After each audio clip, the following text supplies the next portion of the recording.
and I'm here today. It is August 1st, the 1st of August. There's no other way to say that. Okay, which means that we have finished the TBR Takedown readathon, and we are in a new month, and July is over, and I have to take a pause before I talk about what I've read in July, and just think about how in just a short few weeks, the pumpkin spice latte is going to be back on the menu of Starbucks. How amazing is that? Because that means that fall has arrived, which means that Christmas is soon to come. I'm pretty excited, especially when it's like 110 degrees outside. That's what it was supposed to be. I don't know if it's actually 100 degrees outside right now, 110 degrees outside, but that's what it was predicted to be. Anyway, so moving on to what I read in July. I'm going to do a wrap-up of the books I read before the readathon, and then also the wrap-up of the books that I finished in the TBR Takedown readathon. So let's get started because I really don't want this to be forever long.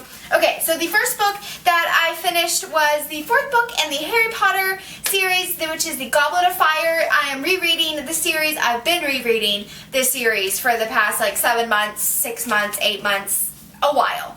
We'll just put it that, a while. And I really enjoyed this book. This is usually one of my least favorite books, especially the first like 200, 300 pages.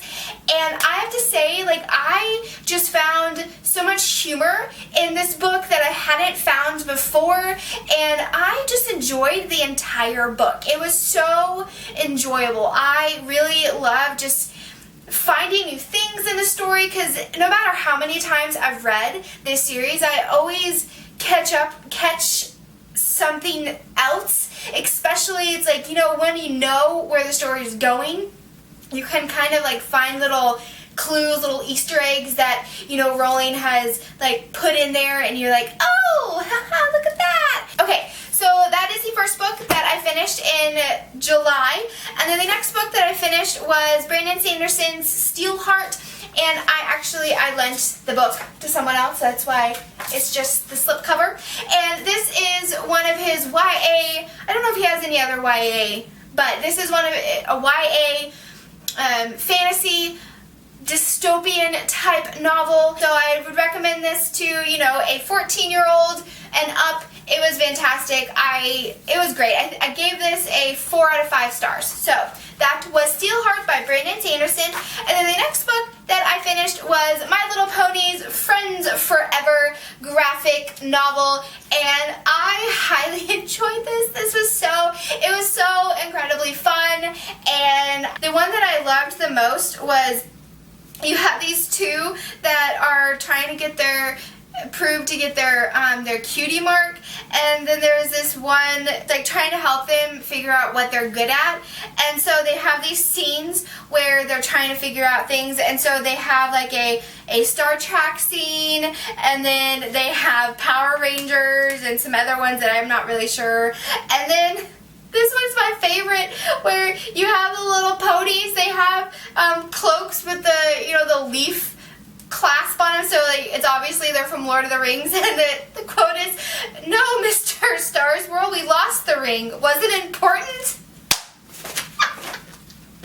I just thought that was funny. So it was fun. I definitely recommend this to anyone that likes My Little Ponies. And then the last book that I finished before the readathon was Laura McNeil's Center of Gravity. This was given to me as an ARC when I went to the book convention in May. It actually came out on the 14th of this month. And this is a book about, what is her name? Ava Carson, and she marries Mitchell. Is his name Mitchell? Yes, Mitchell. And they had, you know, their life was going great, and then something happens, like just Mitchell starts becoming a lot more controlling and a lot more forceful, and at one point he files for divorce and basically steals their boys from her, and it's just a story of Ava like fighting for her children and fighting against a man who is slightly crazy. I really enjoyed it. It was a lot heavier than, I knew it was going to be heavy, but it was pretty, like, if you have dealt with any kind of divorce or any kind of, like, struggle with custody, I would not recommend you reading this because it is very real. I feel like she did a great job of portraying that as not so much of, like, you know, like a Lifetime movie, but as, like, this is real life. And it was enjoyable. I do have to say that the ending could have been fleshed out way more. Like, the ending was pretty lackluster, and so I ended up, I think I gave this a 4 out of 5 stars because of the ending, but the rest of it was pretty fantastic. So those are the books that I finished before the readathon. Now on to my readathon. I have talked about these, so I'm going to try not to talk too much in depth about them because I did do wrap-up videos, so I will put a link to my wrap-up video, so if you want a little bit more, then you can go watch them as well. Okay, so the first book that I finished in the readathon, I think it was the first book. It doesn't matter if it's the first book. One of the books I read during the readathon. This was the book that I read because it was the last book in one of my haul videos, and that's Every Last Word by Tamara Ireland Stone. This was a 5-star book. It was fantastic. One of the best YA books I've read in a very long time. I thought the character development was just amazing. It deals with this girl who suffers from a mental OCD where she just has negative thoughts just spiral out of control, and her just learning to deal with them, and it was just fantastic. I highly recommend this. Okay, and then another book that I read during the readathon was this book I read for the first book in a series, and that's Once Upon a Prince by Rachel Hawk, and I really enjoyed this book. It was very fun.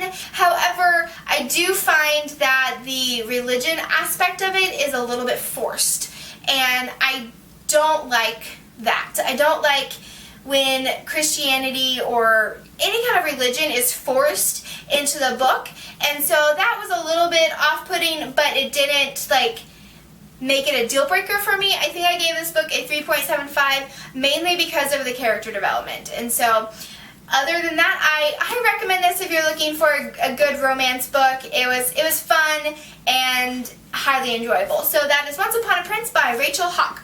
Okay, and then the book that I read for the book that was out of my comfort zone was Cora Carmack's All Lined Up. I enjoyed it. I thought it was a fairly easy read, and I thought it was pretty fun. If you are looking for a romance book that does have a lot, it's a little bit more steamy than, you know, say Once Upon a Prince, I would recommend it. But if you are not into that kind of thing, do not pick it up because it does get a little bit more. Anyway, so that was Cora Carmack.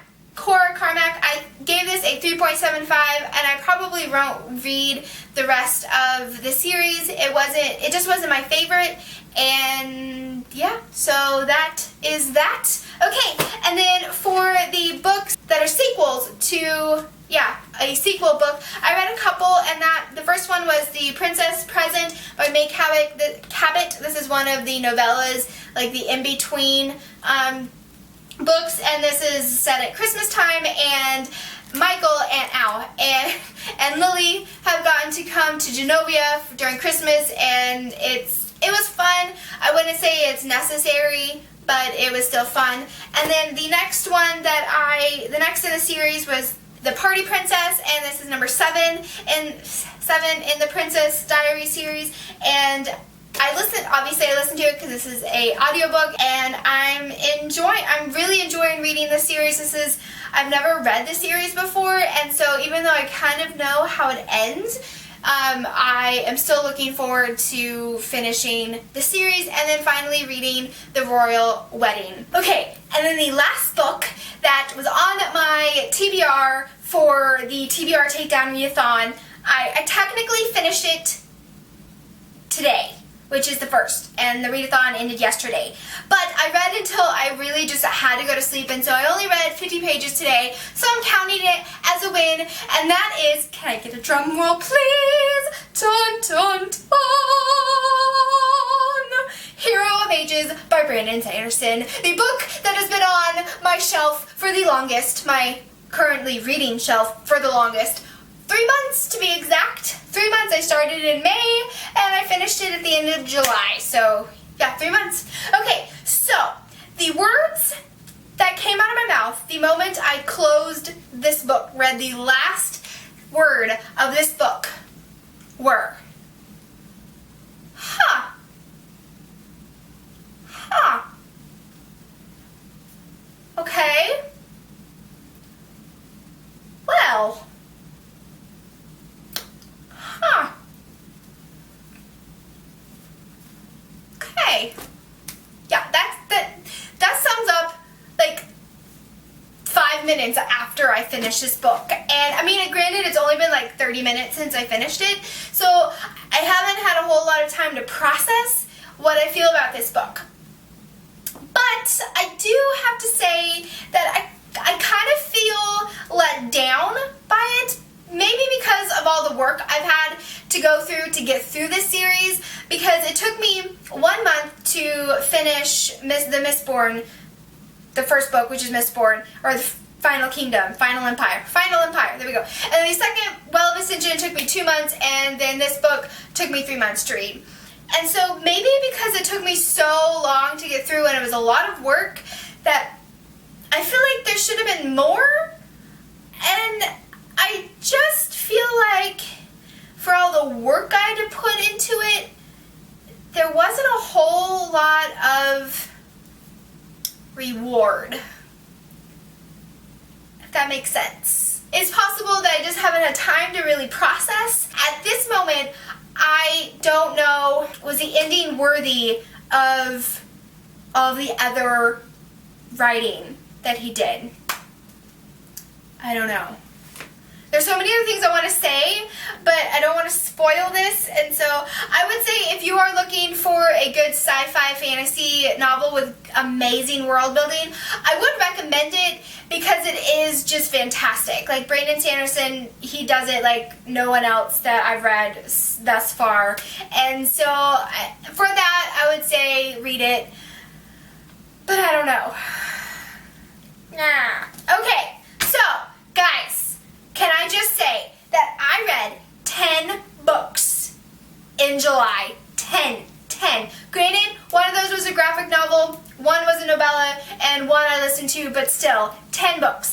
And the exciting thing is watch this, guys. Look, this is my bookshelf. This over here, this is getting put back right here where it goes on the shelf, and it's coming off my current Goodreads shelf, and it's finished, and I think I'm more excited about actually just finishing the book than how I am with the ending. So that is all I have for July. Let me know down below some of the books that you enjoyed reading this month, and if you have any thoughts on Hero of Ages, I would love to hear them. Just make sure if you're going to do any spoilers, put spoiler alert so no one else reads it if they don't want to be spoiled by it. And I would say if you haven't read it and you see a spoiler alert, don't read it, because that's just no fun. Okay, well guys, I hope you're having a great reading month, or actually I hope you had a great reading month, and August has just begun, so we're on to a new month, and in a couple days we have the book 2-a-thon, and I will have my TBR up probably on Sunday, hopefully, and I will see you guys on the flip side.